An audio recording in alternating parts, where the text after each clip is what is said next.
Well, hey there, friends. Hey, welcome back to another episode. So today we're just going to talk about, it'll be just a continuation of what I was talking about, where I cut off in the middle of that when I was talking about Judge Dawson. But yeah, anyways, I was talking about how I sat on the front row with Japhet for a few weeks attending and stuff. I started sitting on the back row. Japhet started attending a different service that was later. He didn't like that 9 o'clock time and stuff.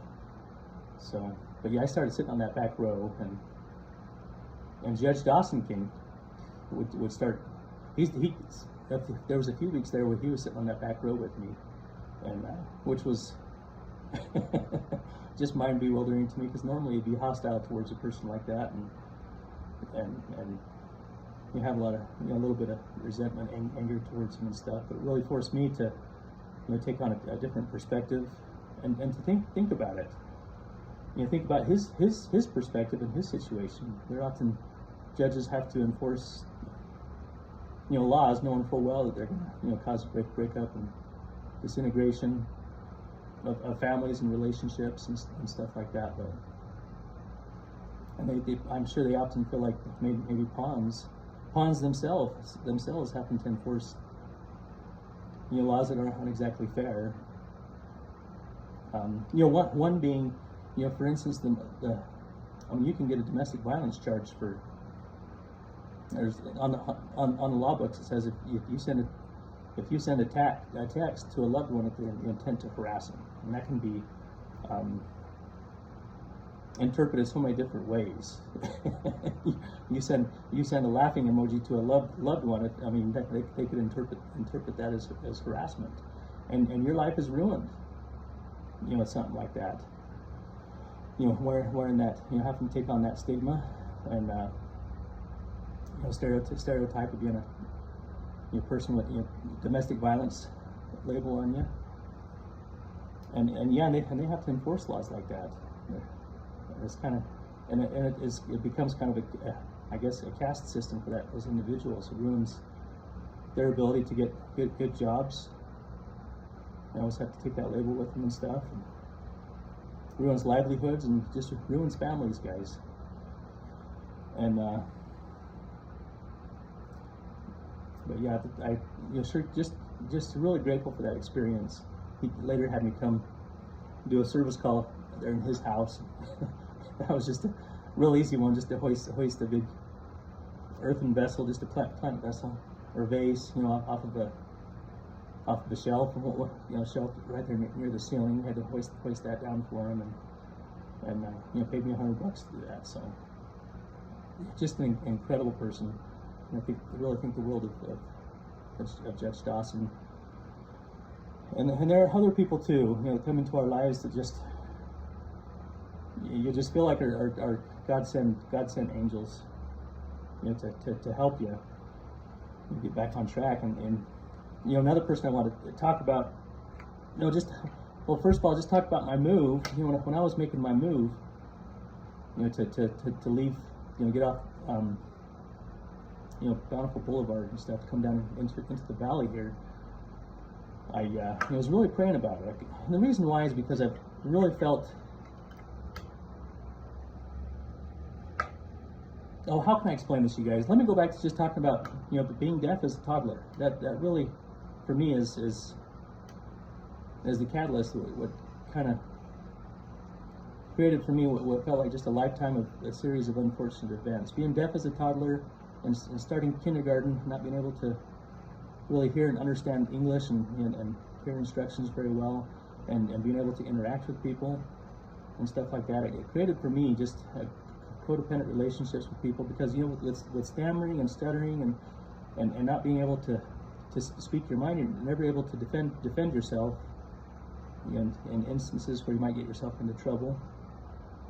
And so you kind of become a scapegoat for people, and you have to people please, so that people won't speak of you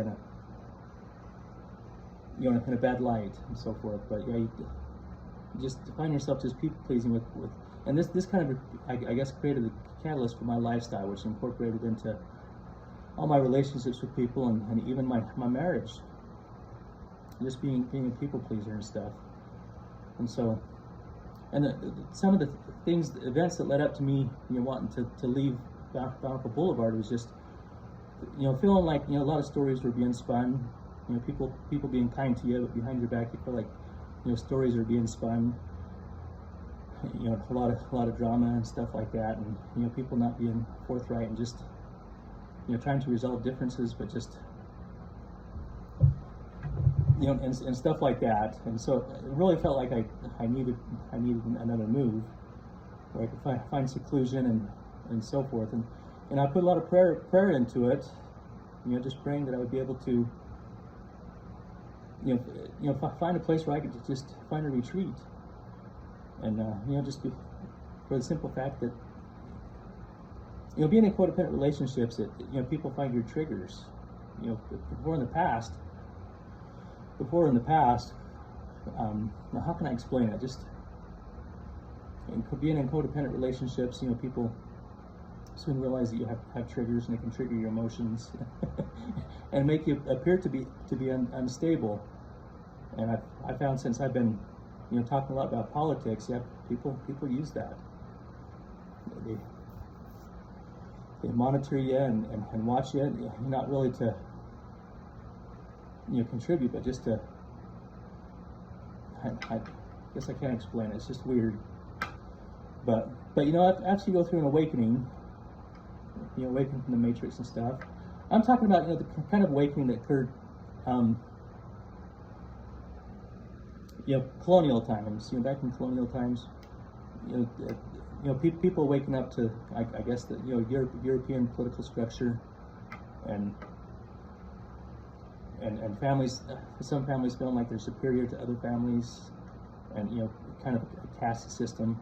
When people woke up, they realized, hey, we want freedom from this, and I feel like that's what's going to occur again. When people awaken, and they'll probably find this in a lot of their relationships, to some extent or another, where relationships with people lean more political. People trying to get dominate other people and stuff like that. So yeah, that's kind of what led up to my move, is just people, I guess, start see a lot of that stuff. People trying to make power moves against you and stuff like that. And so it's my goal just to move and just cut off relationships with people, and not with the intent to be mean or anything, but hopefully in the near future, maybe do just a reset with those people and have normal relationships with people and stuff like that. So yeah, I put a lot of prayer into it, and was just asking God, show me a place where I can just find retreat. Have a sanctuary where I can just get some healing and stuff like that. And so I got on Facebook Marketplace, and was just looking for rooms for rent, and that's where I came across. Didn't get a lot of response until a fellow by the name of David.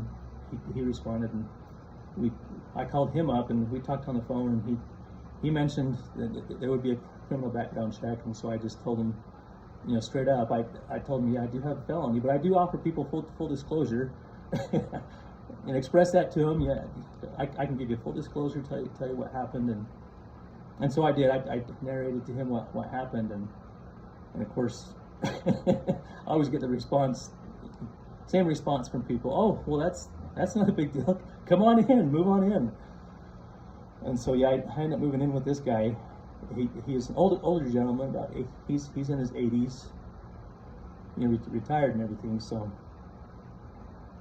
but just really nice. And it was later I found out that he gives us full off. He always wants us to, tells us we don't have to worry about anything. Me and the other tenants that are there. So he provides our food for us. 3 meal courses a day, these little frozen entrees and free milk, and always has the room temperatures just perfect for us, and it's like an Airbnb where, everything's just immaculate, everything's perfect, and it feels like a sanctuary, and I just love it. And it wasn't until I was talking to him yesterday. Me and him had a conversation sitting out in the front room there, and started talking. He talked.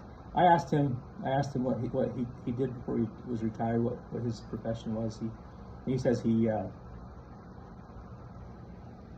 was involved in the youth, providing troubled youth and youth that have been in trouble, drug rehab or criminal offenses against them, or just trying to recuperate and stuff like that. He'd provide retreats for them and stuff like that. Just make it feel like a sanctuary for these kids and stuff like that.